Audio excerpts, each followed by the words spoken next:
From Washington, this is the HPS Macrocast with Hamilton Place Strategies and Markets Policy Partners.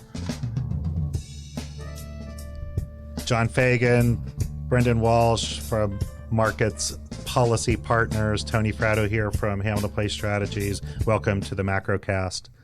It's Friday, July 19th. Man, like we're back with Fed news again, aren't we, this week? I mean, I think last week after Chairman Powell's Humphrey Hawkins testimony, I think we all kind of thought, well, there it is. He signaled well to the markets. We know where things are going to be. Since then, we've seen, we're going to get into earnings reports and see what we glean from earnings reports. But we had an eventful day yesterday. John Williams from the New York Fed appearing to signal much more dovishness. Rich Clarida, my former Treasury colleague, who's now vice chair of the Fed, doing a Fox Business interview where he signals, much more dovish, greatly increased the view that we're going to see a 50-point cut. I think we thought last week, 25 points and go home for the summer. And important, Clarida's wasn't scheduled. That was kind of a last-minute thing. Yeah, I thought it was weird, right? It wasn't. We weren't going to get any news from the Fed. Exactly, and then you pair it with Williams, and I don't know. The market, I think, reacted rationally, don't you? And then they walked it back a little bit. Yes. The New York Fed. So what do you have we changed? We know the market has changed their outlook. Have we? Right. I think personally, I haven't really changed my outlook that much. I was expecting a 25 basis point rate cut, and as you said, Tony, really, it seemed as though most traders and analysts on Wall Street, it sort of felt like Chair Powell had said his piece. He'd done his job at the testimony and reset expectations basically where they'd been prior to the large upside surprise in June non-farm payrolls, when market participants had cut back their bets for a 50 basis point rate hike to no appreciable odds of an aggressive 50 basis point start. Yeah. After that big jobs number. And Fed Chair Powell reset those in his testimony last week, and it seemed as though we were going for a layup here in the July meeting, where they would cut 25 basis points. There were still some odds they would do a more aggressive 50 basis point move, but those odds were 1 in 5, 1 in 4, something that wouldn't really suggest a big disappointment if they didn't do it.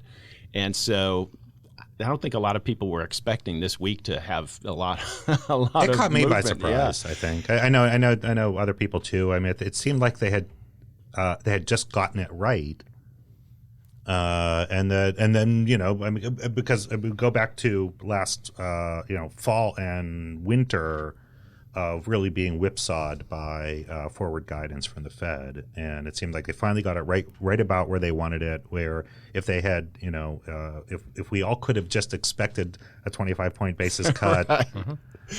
Maybe the president would shut up about it. Also, he hasn't shut up this morning even. Right. Yeah, he just tweeted that he liked Williams' first take rather than the follow-up second. Back. Yeah. So I mean, I've changed my. I think it's going to be 50 now because I think they made a big enough mistake in terms of their communication that the market has now pushed them to have to do 50. Well, I think a lot of people in the markets would disagree that it was a mistake. I mean, when they looked at when they looked at the urgency that Williams had in his speech talking about the importance of front loading, getting ahead of being proactive, getting ahead of events, and it was that tone, that urgency that was married to Clarida's appearance. And this is when the Fed vice chair appears unannounced on television, Fox Business in this case, to discuss monetary policy just before the blackout period, which is about a week and a half, I guess, before a Fed meeting when Fed officials can't really their gag order, right. Basically. Right. Yeah. Last day he could say anything. Yeah. He came out. And if you're a trader on Wall Street, you say to yourself, well, they've got a message to convey. We've missed something, and the message was that front-loaded, that urgent aspect. Claridis once again repeated that uncertainties had increased since the June meeting. Yeah.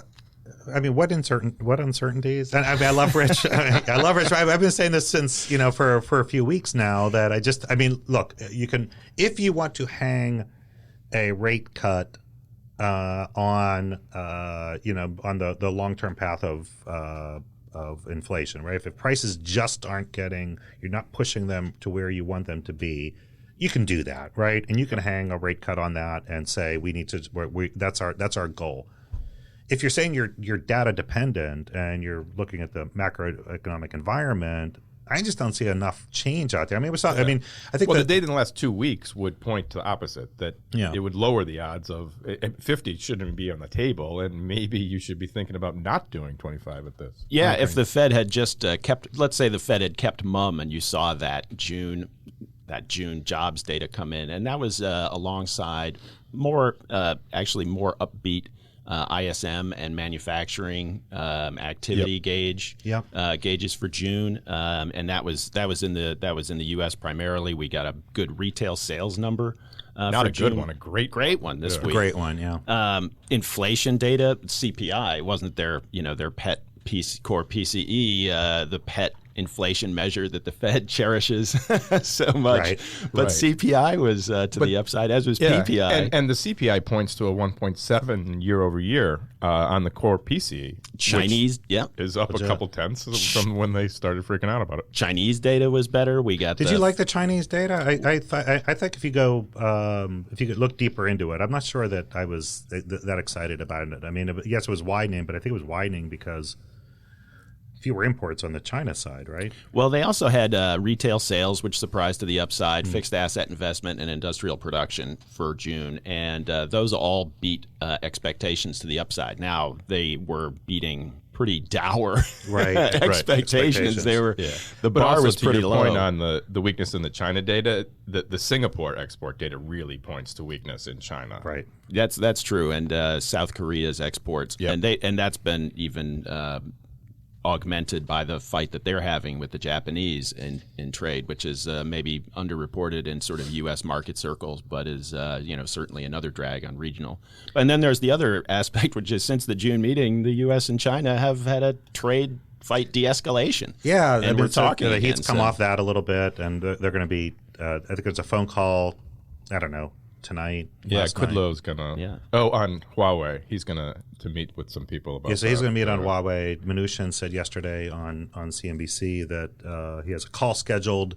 They have a call scheduled. It could result in Mnuchin and Lighthizer going to China. So I think to apologize for the Fed's heightened uncertainty, maybe things are more uncertain because we'd been expecting things to keep sliding and looking worse, but actually we've gotten some mixed signals to the upside here. So uncertainty, you might say that uncertainty is higher, but it's hard to say that things have gotten worse over the last month in a lot of cases, unless you're really cherry picking. Right. But now they are doing it in the context. There's a lot of context in which they're doing it. One of which we, maybe we'll talk about. But the guy in the round office who keeps yelling at them. But there's, the other context is, global central banks that are all turning, are all pointing towards more accommodation. So. And maybe those things are connected, actually. But the ECB. We heard from Draghi. Also, Christine Lagarde will be coming in. We know that Brexit is the greater risk of a no-deal Brexit. But central banks everywhere are pointing towards more accommodation. Yeah. So and next week we have the ECB meeting where actually. Pretty much in September, everyone thought they were definitely going to cut and probably maybe even re-up the QE program. But now odds are actually 50% that they will start cutting next week. Which is why whenever the Fed outflanks the market on the dovish side, we see it a lot in the Fed fund futures, euro dollar. We see it in Treasury yields, but we don't see it that much in the dollar. And one of the reasons is because everybody's expectation for European Central Bank, Bank of Japan, Bank of England, Bank of Canada, for their easing cycles, all keys off of the Fed, because it is in some ways. So we saw yesterday after Williams and Clarida had their remarks, the market implied odds of a 50 basis point rate cut at the July meeting went up above 60%. That's really, really high. But at the same time, the odds of a rate cut at the ECB meeting went from 40 to above 50%. And so it's harder for the Fed's dovishness to move the needle on the dollar when you just think that everybody else is going to recalibrate even easier based on. Before we break, what did yields do? So yesterday, yields went down. So the 10-year went down about 2 basis points. It was a big steepening. So the two-year yield went down about 6 basis points at the end of the day. So the 2-year is now 1.76, and the 10-year is at 2.03. So that key sort of 2% level, and those are those. There's a lot of bullishness. People are pretty intent on seeing some of those numbers. And a number of the Fed presidents are starting to talk about the yield curve as justification for a 50 basis point hike. I mean, a cut. That if you do it, then the long end will go up, and we won't have to worry about the inversion until the next time. Yeah, I'm not that that's necessarily the reason to do it, but that's another justification. That does seem like dog. Tail, yes, right. Tail wagging the dog a little bit. Very much. Okay. We're going to take a break here. When we come back, I want to talk about the dollar and see where that's going and where President Trump seems to think he wants it to go. You're listening to the Macrocast. We'll be back again in a minute. The first Friday of every month is Jobs Day, when the latest jobs and labor market data are released. HPS makes sense of the numbers in our Jobs Day report. Sign up online at hamiltonplaystrategies.com or follow us on Twitter to learn more. All right, we're back on the Macrocast. Tony Fratto, Hamilton Place Strategies, John Fagan, and Brendan Walsh with Markets Policy Partners. We started talking about the dollar a little bit. President Trump wants the weaker. I think it's fair to say that I used to say, if I said it once, I said it 500 times when I was a Treasury spokesman and even at the White House, that the United States believes in a strong dollar. Strong dollars in the national interest. Currency value should be set in open competitive markets. That's how Larry Kudlow would always close the show, right? Yeah, I've written that for other people and I've said it 1,000 times. So, but I can't say that the United States has a strong dollar policy anymore. I don't think we do. And it's the exact opposite, right? Yeah, and they certainly, or at least the president wants it to be. The president opposite. Does not seem to believe whatever Larry Kudlow thinks about King Dollar. The president doesn't seem to think that a strong dollar is in the national interest. He thinks a weak dollar is in the national interest, and he sees it in very competitive terms. So where do we think the dollar is going to go?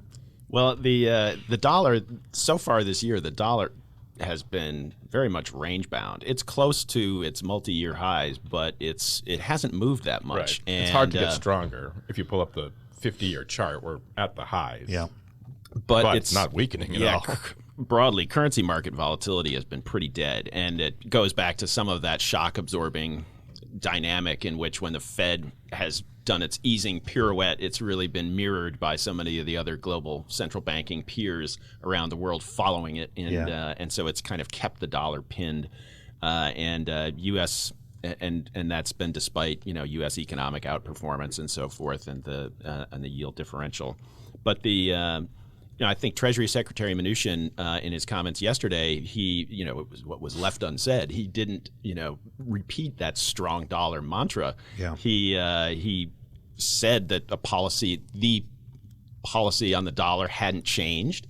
That is for now. Yes, for now. That could be, and it could be changed in the future. And I think that is, and it's structural, constructive ambiguity, trying to keep, everybody else on their toes, thinking, what we talked about last week, the threat of intervention and the implied, ability to do it is maybe more powerful than if they actually had to put it on the table. Yeah, we must have been ahead of the curve, because I've read about 7 reports this week from Wall Street talking about FX intervention, and a few who were former Treasury officials actually explained what it means, and there's about $96 billion. Yeah, was that Mark Sobel? I think read about this a little bit. Yeah, and there was some good useful writing, useful educational writing for people. Right, and if you want to read about that, Mark Sobel is the guy to read. Yeah, absolutely. Yeah, it's and so the pronouncements on the dollar really haven't done very much. I mean, we saw a move down yesterday, but that wasn't really owing to Secretary Mnuchin's comments. He did move the dollar at one point, and very early in his tenure when he was at Davos, he was extolling the potential, at least, talking about how a weak dollar could be in the benefit of the U.S. economy. And it was, after that, I think he's maybe been a little bit more cautious in his statements. I think every Treasury Secretary, I don't think Hank Paulson had an event of talking about the dollar that caused a problem, and I don't think Tim Geithner did. He had his hands full with other stuff. Right? Yeah, but almost every other Treasury Secretary, I remember very distinctly had some problems on explaining the dollar. It is, look, Bob Rubin. Bob Rubin, I would say, is the father of the rhetoric of the strong dollar policy that most other Treasury Secretaries followed since then. But even he, as it reminded some people, there was a time where he did I think it was a G7 press conference, repeated the strong dollar policy, but he added a phrase to it, which was, he said, U.S. believes in a strong dollar. Strong dollar is a national interest, and it has been strong for some time. And it has been strong for some time was signaling to the market. And if it wasn't well understood at the time, he then took the Treasury and Fed reporters into a room and did a off-the-record background session where he explained very clearly what he meant, that it has been too strong for too long. As if they didn't get the subtle hint in his change of language. But you could jawbone a little bit back then. I mean, I think first of all, he was a very credible voice. Markets were more responsive. They had greater respect for the ability of policymakers to do things to affect the value of the dollar 20 years ago than they do today. The rhetoric coming out of this administration has been so varied that I don't think you're going to get. I don't think these particular individuals today could jawbone the market. I don't think anybody can. First of all, I don't think anybody can jawbone the market for very long, right? And very long is like maybe minutes. Minutes, yeah. So, you just look at Europe, and basically the entire euro is close to zero or negative yields. Right. So, if you're going to buy bonds, you're not going to go there where you can buy 2% in the U.S. China, it pegs it. So unless you can convince China to massively move it, you're not going to change the dollar strength there. And kind of everyone else is too small to move to really the needle. matter. Yeah. It's been, obviously, President Trump has accused the EU and China of a big manipulation game, and alluding to their monetary policy as the means with which they're manipulating their currencies. It's really hard to make that charge stick, I think. They have plenty. Look at the European economy; they've got plenty of reasons, fundamental reasons that are you can compartmentalize. Put the euro aside and say, well, look at all these other factors that are driving them to ease. It's very hard to say that they are specifically targeting the euro. Now, if euro weakness is a consequence of their easing, well, that's quite nice for them, isn't it? But it's hard to say that they're really. And the euro has been pretty placid this year too. As I said, FX foreign exchange volatility has been relatively low. Really low. Volatility everywhere has been pretty low, actually. That's right. Now, I was talking with some market participants earlier this week, and we were sort of trying out some future scenario analysis and thinking about, if you get, say that the Fed does their 25 basis or even 50 basis points later this week, they get into the September meeting, and they maybe cut again. Mm-hmm. So they've done 50 or 75 basis points by September.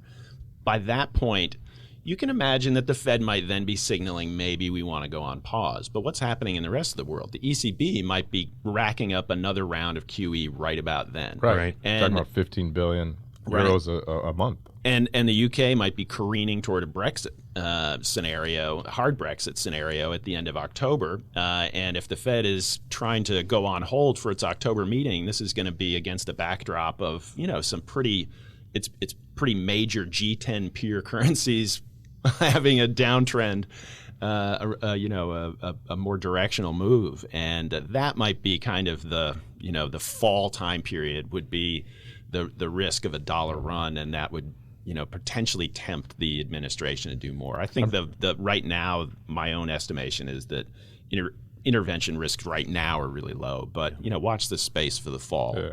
I'm shocked you're negative on the UK. Things seem to be going so well over there.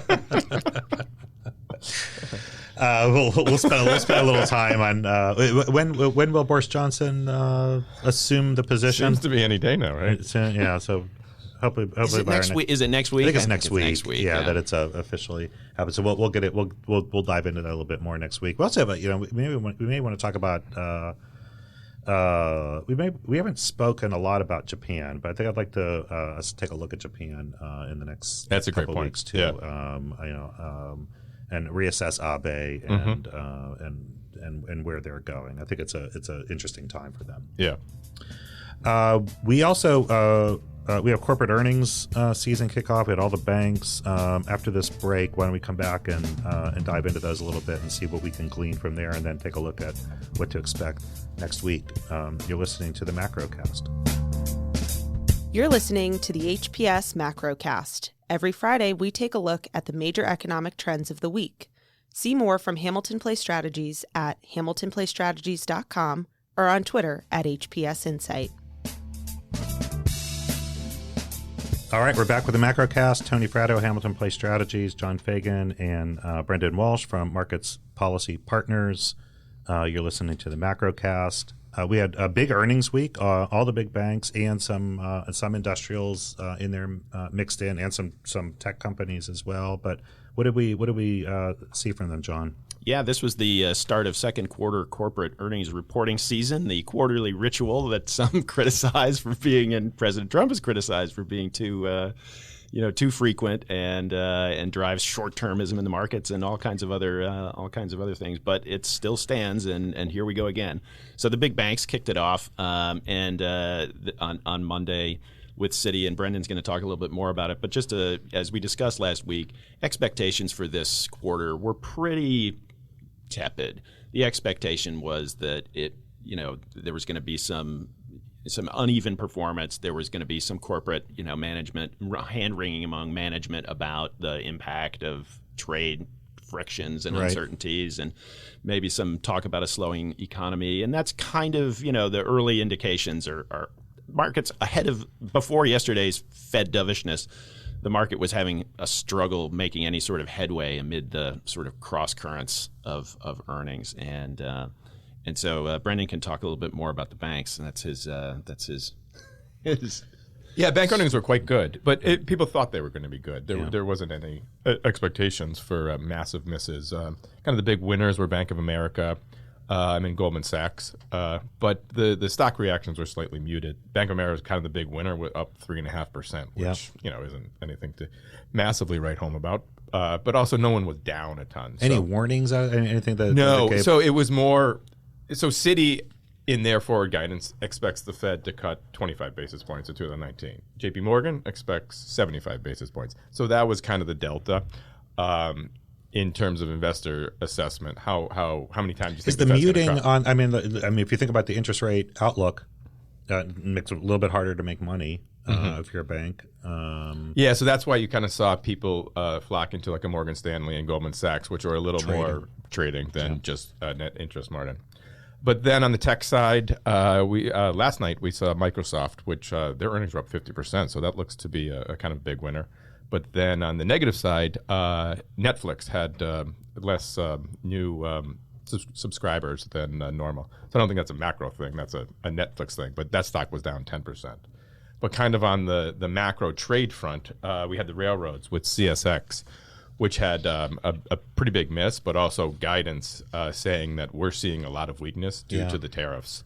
And that stock was down 11%. It was huge, and I think if you are looking for, if you're the Fed and you are looking for, some kind of signal, that's something you can. That's the one, right? Yeah, they're seeing lots of movement of stuff, right? And so and that's not a little niche player. They go all across the. I've never really sort of gone back and looked at whether their guidance was ever. Yeah, I never feel like I should go back and look at earnings. Is it the canary in the coal mine? And my gut is that it is, but I don't really test certainly. it. Just from Econ 101. If you're shipping less stuff, that is an indication that you're buying less stuff and things are slowing down. Yeah. But again, in the patchy sort of theme of earnings season so far, it is only the first week, but the trucking giant J.B. Hunt came out and upgraded their guidance for the rest of the year, and their stock was up. And so I think I think it was actually CSX management said that the economic situation was as puzzling as they've ever seen it. And it really is, it's playing out in this uneven, some up, some down, offsetting upside and downside surprises. Yeah. Next week is really huge. We get a lot of really key reports, including Amazon, Google, Visa, Ford, UPS, Facebook, 3M. These bellwethers, real economy, big companies, and diverse. So it's not just concentrated in one sector. Right. Yeah. UPS and 3M have in recent earnings seasons given us some good macro signals that, for people. And Visa is also a very good one because it's basically the biggest payment network in America, but also globally. So they have a lot of Europe data and also EM data. So their insights those trends are pretty interesting. And then. We're going to get some data next week too, and actually, culminating end of the week, I think we get durable goods next week. Yep, and we also get the flash PMIs for Europe and the U.S. So people are expecting Europe to slightly rebound, but still be below 50, and they're expecting the U.S. one to remain slightly above 50. Well, so stabilization of manufacturing growth. How about, do we have the GDP number next week? Yep. US GDP? So that's the biggest one. Yeah. So on Friday we get that first estimate, and consensus seems to be around 1.9%. I have a feeling we'll be leading off Macrocast next Friday with that GDP print. And any predictions on it? I kick it over to Brendan. He's the U.S. econ guru. I think 1.9. Something with a one handle. It'll surprise if it has a two handle. I don't think it's going to be significantly above 2. But the Atlanta in that 1.6 to 2% range. Yeah, the Atlanta Fed and the New York Fed have their trackers, their GDP trackers. Like the last time I looked, I think they were the retail sales had bumped them up to I think 1.6 and 1.5. Very often they have a pretty big gap between them because they have different methodologies. So they're interesting to look at. Yeah, but the first print also you're missing some pretty big data points that they have to estimate. So it is a little tough to be accurate on the first one because your estimate could actually be right. That the final estimate comes out to prove that you were right, but you could be off on the first estimate. Yeah. We may want to bring to this show our some of our favorite favorite data points for some of this. I was listening to on another podcast Dallas Fed President Kaplan talking a little bit about the Dallas trend mean. Measure on prices, and I think we may want to bring our best forecasting tools to the table, lay them out here publicly. Well, we've got we have some good data next week. We're not going to get Fed rhetorical surprises between now and then because they have to be quiet ahead of the FOMC meeting. So we will be data dependent next week, and we'll do that here on the Macrocast next Friday. John, Brendan, thanks. Everyone have a great weekend. You too. Thank you for listening to the HPS Macrocast. Please remember to subscribe, rate, and share.